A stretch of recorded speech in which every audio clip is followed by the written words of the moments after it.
Pasangan ini, untuk bersembunyi dari bom atom, mereka membangun tempat berlindung di bawah tanah.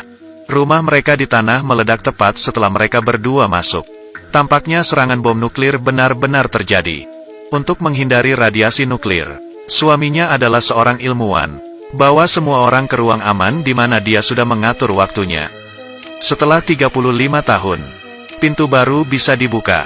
Tetapi mereka tidak tahu bahwa ledakan itu bukan nuklir, tetapi kecelakaan pesawat. Istrinya sedang hamil. Setelah itu, dia memberi nama anaknya Adam. Jadi seperti ini Adam dilahirkan dan dibesarkan di area terlarang. Ada banyak utilitas di tempat penampungan ini.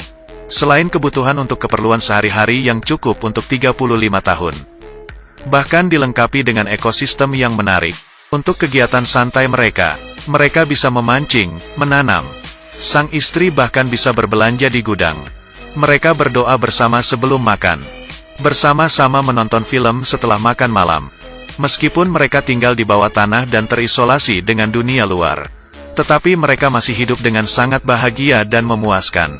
Sang ibu mengajari Adam cara etiket dan menari. Ayah mengajarinya tinju, bahasa asing, dan manajemen keuangan. Bahkan mengajari bocah itu tentang ruang bawah tanah dengan koleksi kartu favoritnya. Dia juga menyerahkan semua sahamnya kepada Adam. Waktu berlalu, di bawah pendidikan orang tua, Adam sekarang telah menjadi pria dewasa. Pintu tempat penampungan juga akan dibuka. Tepat di hari ulang tahunnya yang ke-35, ibu membuat kue ulang tahun untuk Adam dengan sisa bahan. Mereka juga menyiapkan hadiah untuknya. Ayah memberinya sepasang ski air buatan sendiri. Ibu memberinya jaket kulit rajutan sendiri. Adam menutup matanya dan mengucapkan doa untuk ulang tahunnya. Dia berharap bisa menemukan seorang istri. Hari untuk membuka pintu penampungan akhirnya tiba. Mereka semua sangat gembira, menunggu momen untuk melihat matahari lagi. Setelah membuka pintu, Bapak keluar untuk mengecek dulu. Dia memakai baju terusan pelindung untuk pergi keluar dan menyelidiki. Seperti inilah rumahnya. Itu telah berubah menjadi bar yang dihancurkan untuk waktu yang lama. Melihat ayah berjalan keluar dari tanah dalam kabut. Pemilik bar mengira dia adalah dewa yang turun ke bumi. Dia pingsan. Setelah 35 tahun, lingkungan mewah sebelumnya telah menjadi bobrok sekarang. Ayah membersihkan beberapa sampah di jalan. Kemudian dia dikejutkan oleh seorang gay yang mengenakan pakaian wanita. Dia segera lari kembali ke tempat penampungan. Memberitahu istri dan Adam tentang situasi mengerikan di luar. Dan menyuruh mereka untuk tidak keluar. Tapi sang ibu sudah muak dengan kehidupan seperti ini. Dia ingin melihat gunung dan danau di luar. Keduanya terus bertengkar. Ayah tiba-tiba mengalami serangan jantung. Jadi ibu memutuskan untuk melepaskan Adam. Untuk membeli obat-obatan dan persediaan yang cukup untuk 20 tahun ke depan. Adam segera mengemasi barang-barangnya. Dia mengambil koleksi kartu bisbol dan sahamnya dari ayahnya. Meninggalkan tempat penampungan ini di mana saya tinggal selama 35 tahun. Melihat langit biru, Adam sangat bersemangat. Dia menyapa siapapun yang lewat. Dia pergi ke kota dengan bus.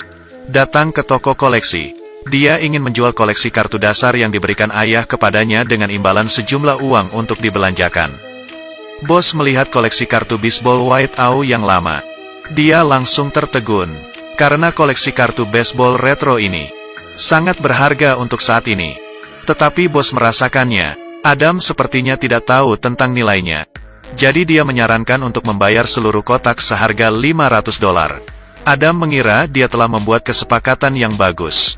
Tapi berkat Eve, pramuniaga berdiri di dekatnya. Katanya satu kartu di kotak ini bernilai $6.000. Intervensi Eve membuat bosnya marah. Jadi dia segera memecatnya. Adam jatuh cinta pada gadis yang baik dan antusias ini pada pandangan pertama. Dan ingin lebih banyak berbicara dengannya. Dia meminta Eve untuk mengantarnya ke hotel. Sebagai imbalan, dia akan membayarnya kartu bisbol. Tapi keesokan harinya, ia datang ke hotel dan memberinya kembali kartu bisbol. Aku tidak bisa menerima ini untuk mengantarmu pulang. Saya berharap saya bisa, tetapi saya tidak bisa. Jadi sini, ambil kembali. Tapi Adam tidak mau menyerah pada Hawa. Dia mengusulkan untuk mempekerjakan Eve untuk membantunya menjual kartu. Lalu gunakan uang itu untuk membeli kebutuhan sehari-hari. Menghadapi godaan gaji tinggi yang ditawarkan oleh Adam, Eve setuju. Mereka mulai berbelanja di gudang. Eve tidak ada ide, mengapa Adam membeli begitu banyak barang. Di matanya, Adam adalah anak laki-laki besar yang aneh.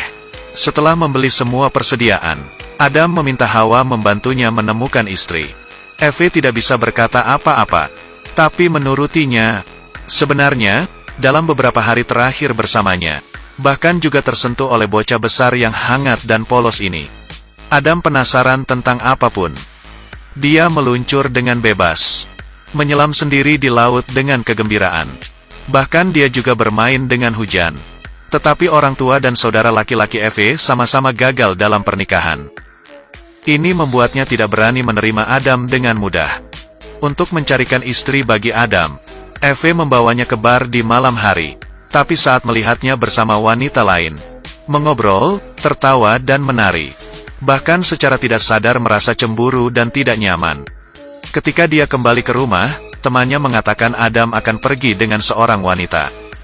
Dia mencoba untuk berpura-pura tidak peduli, tapi tetaplah mencemaskan dan pergi mencari Adam. Tapi dia tidak menyangka Adam tiba-tiba muncul di belakangnya. Dia bahkan membuatnya takut untuk berguling. Setelah masuk ke dalam, Adam dengan hati-hati membersihkan luka untuk Eve. Dia dengan sepenuh hati mengakui perasaannya padanya. Setelah malam itu, Eve memahami pikirannya sendiri, dan akhirnya menerimanya. Tetapi pada saat ini, Adam memberitahu Eve tentang keluarganya. Ketika bom atom meledak di Los Angeles pada tahun 1962, orang tua saya pergi ke tempat penampungan bawah tanah. Itu juga tempat saya lahir. Saya ingin membawamu ke sana. Pergi ke tempat penampungan bawah tanah. Setelah mendengar apa yang dikatakan Adam, hanya memiliki satu pikiran. Dia sudah gila. Jadi dia cepat dan mengucapkan selamat tinggal pada Adam. Keesokan harinya, Adam dan temannya pergi. Menemukan pintu masuk rumahnya secara tidak sengaja. Dia pergi ke rumah Eve dengan senang hati, ingin memberitahunya tentang kabar baik ini. Tapi Evan telah membawa psikiater. Mereka ingin membawa Adam untuk pemeriksaan. Adam lari dari mereka. Sebelum pergi, dia juga memberikan semua kartu bisbol yang tersisa kepada Eve. Adam akhirnya kembali ke rumah, bertemu dengan orang tuanya, dan dengan bantuan penjaga bar di atas, mengumpulkan orang untuk membantunya membawa persediaan yang dibeli dari gudang. Dan teman Eve juga ditemukan. Saham yang ditinggalkan Adam bernilai 10 juta uset, dan barang-barang yang digunakan Adam juga diproduksi 35 tahun yang lalu. Mereka mulai percaya, apa yang dikatakan Adam mungkin benar. Jadi mereka memutuskan untuk menemukan Adam. Tapi ini seperti menemukan jarum di tumpukan jerami. Keduanya tidak mendapat apa-apa dan merasa frustrasi. Eve dengan putus asa melihat orang-orang berjalan. Dia tidak tahu apakah dia bisa bertemu Adam lagi di masa depan. Dia merasa sangat sedih. Pada saat ini, Adam muncul di seberang jalan. Dia segera keluar dari mobil, memeluk dan menciumnya erat. Begitu saja, Adam membawa Eve ke tempat penampungan bawah tanah. Ibu menyambut Eve dengan hangat.